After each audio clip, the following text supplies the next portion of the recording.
हफ्ते इंटरेस्ट लेके मरियम की सबसे पहले ट्वीट पड़ी अब है, मरियम को नहीं सबसे छोड़ेगा पहले। ट्रंप जो है ना, मरियम ने जो मरियम उसकी पे मैंने व वीडियो देखी है ना, जो ट्रंप ने बोला है कि मेरे टेबल पर पड़ी है, मरियम नवाज़ की भी, हुँ, शहबाज शरीफ की भी, बिलावल की, ज़रदारी, वो कहता है सबकी मेरे सामने, जब ये मेरे सामने आएँगे, तो कहता जी। है इनको जो है ना मैं बताऊँगा कि आप लोगों ने मेरे बारे में जो बकवास साथ किए हैं, मैं इनसे जवाब माँगूँगा। देखिए और वो सबसे इन्होंने बड़ी मज़े की बात है, वो कहता है कि मुझे पता भी चल गया किस-किस ने ट्वीट को डिलीट किया है। अंदाज़ा हाँ। करें, उसको यहाँ तक खबर है। हुँ।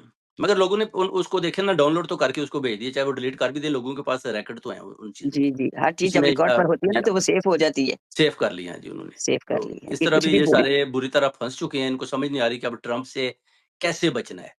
इसमें तो इनकी मेरे ख़्याल से तो हुकूमत जाती हुई दिखाई देती है और खान साहब अडयाला जेल से बाहर निकलते हुए दिखाई देते हैं ट्रंप की हुकूमत के साथ। और 3 माह हमें वेट करना पड़ेगा, ट्रंप जैसे ही अपना हल्फ उठाते हैं, उसके बाद आई थिंक अगर उन्होंने पहला एक्शन